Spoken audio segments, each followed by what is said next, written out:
Earthlings, how's you doing? Now, we're all on Corona shutdown, so I heard a rumour that people are starting to read books, and I thought, wow. So let me give you some book recommendations from my shelf. It's an impossible task in a way, but I've picked out a few books here, and don't regard it as my top 10, although the last one is my number one, but don't regard it as kind of my official top 10, but I just thought it might be interesting to go through my books and give you some recommendations. There's a load that I've missed out, which I really wanted to include, but couldn't. I don't know how I couldn't include that one, edited by David Knight, but I don't know, because the final chapter is a complete classic gem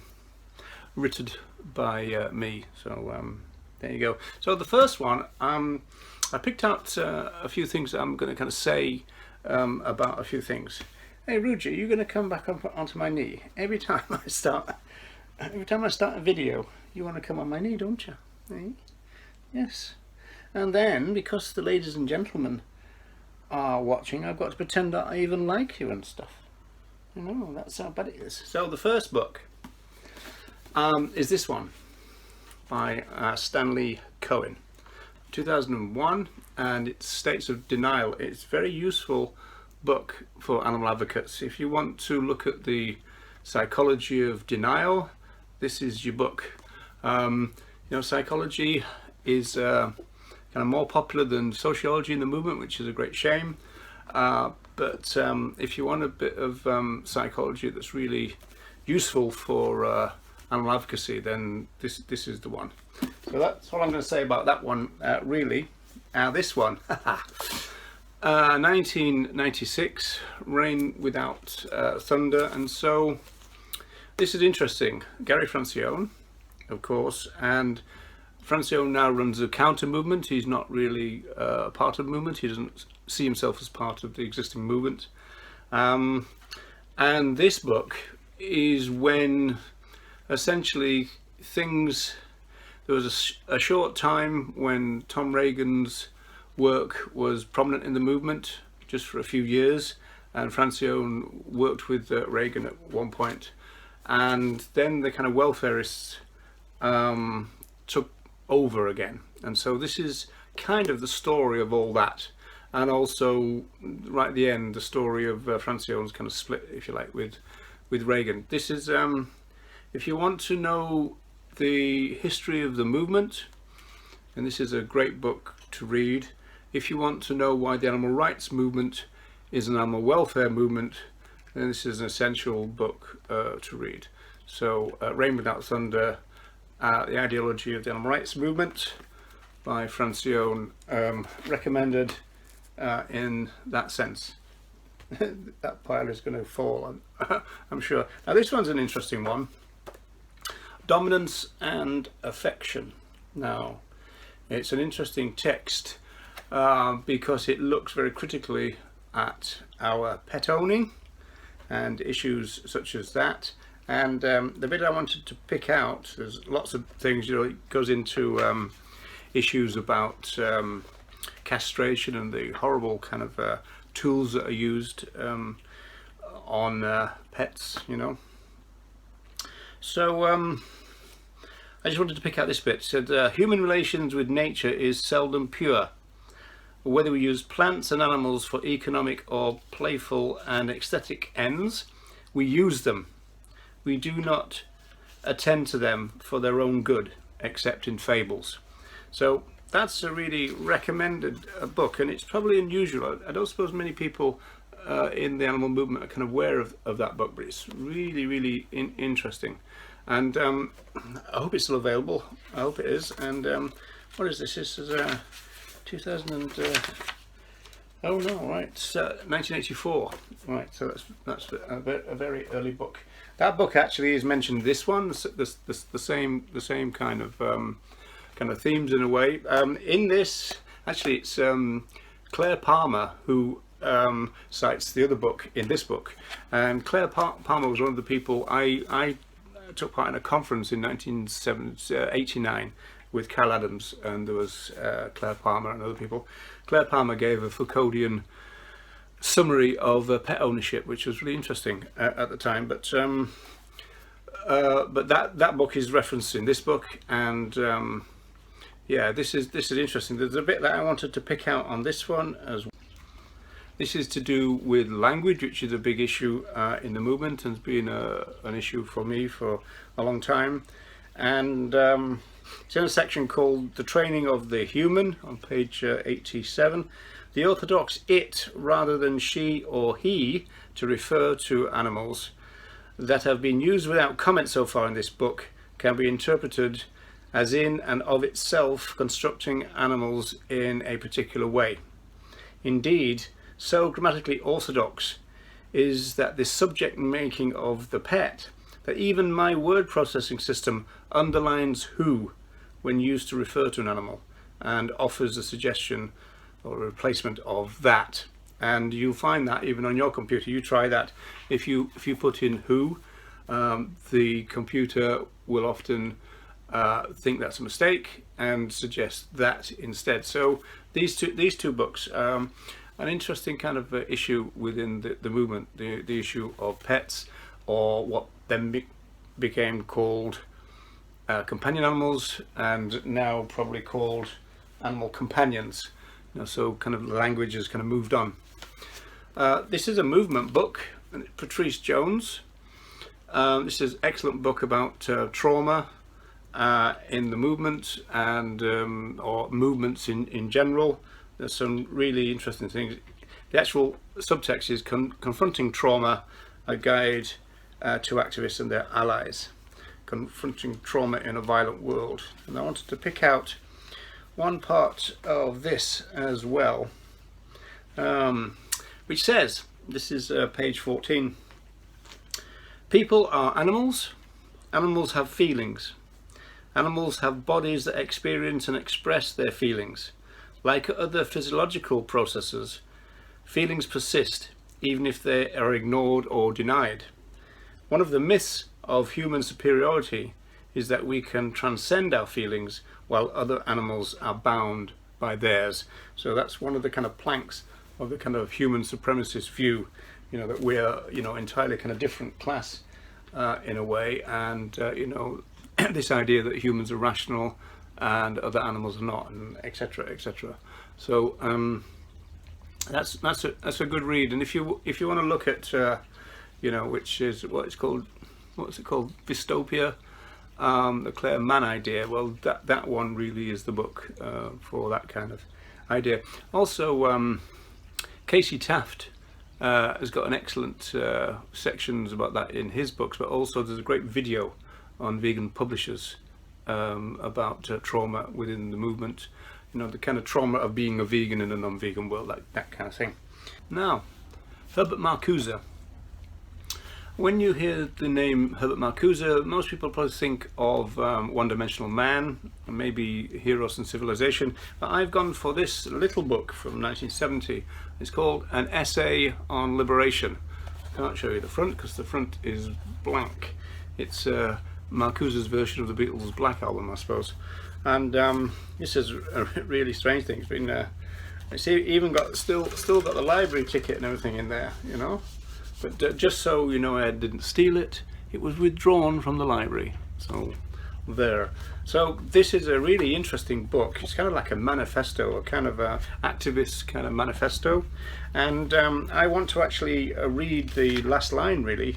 And it's only 91 pages. And well, I'm going to read the first bit of the last paragraph and then the last bit of the last paragraph. It says here, the construction of a free society would create new incentives for work. Now, there's a distinction between the idea of work and having a job, so kind of an anarchic idea. And then he talks about the kind of work instinct. So Marcuse is a Freudian writer, so there is that kind of Freudian element to his stuff, which kind of is a bit off-putting for some people, but you know, this is, you know, not too kind of embedded in that kind of thing, but it's he still does talk about you know, principles which come from Freud. And then he says this, the social expression of the liberated work instinct is cooperation, which, grounded in solidarity, directs the organization of the realm of necessity and the development of the realm of freedom. And there is an answer to the question which troubles the minds of so many people of goodwill. What are people in a free society going to do? The answer, which I believe strikes at the heart of the matter, was given by a young black girl. She said, "For the first time in our life, we shall be free to think about what we are going to do." So it's a kind of Frankfurt School kind of critical theory idea that we need to kind of liberate ourselves from capitalism in order to sort out the kind of work that we want to do, rather than having jobs foisted on us. That's kind of the idea of that. So Herbert Marcuse, an essay on liberation. Yeah, so my camera has had a disagreement with me, so I've had to turn it off and turn it back on again. So next up is Cal Adams. This is the 10th edition of the Sexual Politics of Meat. I believe it's in its 30th edition now, so kind of an eco-feminist classic, I suppose we could say. It's fair to say that Cal is not a rights-based person. In fact, she features in a book called Beyond Animal Rights and talks about the feminist ethics of care, that kind of thing. And when she appeared on Air Zone for a chat in 2010, I asked her about the issue of rights and the male mind and all those kind of things. And you know, she responded in relation to explaining why she doesn't kind of really go for the rights thing, and particularly rights language, which is interesting. That's still online. If you Google Animal Rights Zone Cal Adams chat, you'll get that. So Cal Adams, The Sexual Politics of Meat. My pile is lasting. We shall see. Right, now we get into nitty-gritty, the last two. And so this is David Nybert, and this is Animal Rights, Human Rights, Entanglements of Oppression and Liberation. A outstanding book. Every animal advocate should have it. And David is making a claim. Well, essentially, we're not going to get animal liberation within the capitalist system, because the capitalist system is based on exploitation.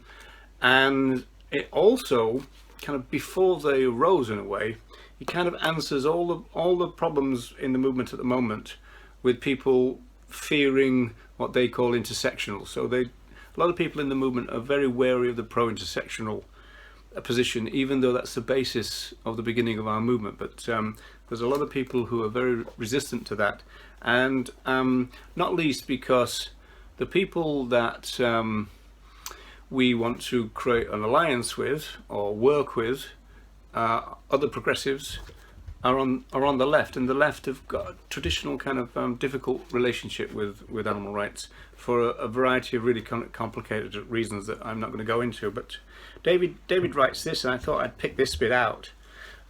Many on the political left, broadly defined, are largely accepting of anti-cruelty laws, but unfriendly to the movement for the liberation of animals, a condition both documented and lamented by John Sanbonmatsu, who writes, quote, "Within the mainstream progressive community, activists continue to eat their Big Macs, buy their rabbit-tested floor polish, and show little interest in finding out more about animal suffering that they materially support," unquote. To activists in other liberation movements, assertions of commonality between the oppression of humans and other animals are frequently viewed with hostility or disdain. And this is true, and this is the thing that we need to overcome. And we do that not by rejecting pro-intersectionality, but by embracing the meaning of pro-intersectionality, which David argues for, and so would Steve Best. In fact, I don't have Steve Best's Total Liberation book, but I do always recommend Steve Best's Total Liberation talk. So that's 2013 in Luxembourg. So you can Google that or put it into best to put it into YouTube. Steve Best Total Liberation, and you'll get that talk. But entanglements, that is the issue. That these issues of oppression and then the issues of liberation are entangled. That's the point that David was getting over, and I believe that to be real. Now, so we come to number 1, an absolute classic, and I always recommend this book without hesitation. I had to go in there, didn't you? You thought it was this one. So, an absolute classic. I always recommend this book, and yeah, you can scratch that one if you want, Rouge, don't worry. Always recommend this book. It's a set of kind of journal articles, really, and similar to Francione's got a book out called Animals as Persons, which is the same kind of thing. And Reagan's work can be philosophically challenging, whereas these chapters are kind of well, they're self-contained because they're journal articles, and also on each one Reagan kind of puts a little commentary on the beginning to kind of give you a little bit of kind of context as well. Some brilliant chapters in here. There's a case for animal rights. It kind of like gives a kind of summary version of the case for animal rights. And it says the case for animal rights are decades passing, so it's kind of like a review of what's happened and the challenges. And Reagan was always very good at acknowledging the merit of some of the people challenging his ideas and what he found, you know, was good about it and not, and you know that's all there. Another great one is called Mapping Human Rights, Patterns of Resistance. That's a great chapter. And there's a chapter called Putting People in Their Place, which the people who don't like intersectionality would like, I suppose, as a title at least. And it's from there that I wanted to read a little section. And it's this. He says, the domain of rights is rife with distinctions.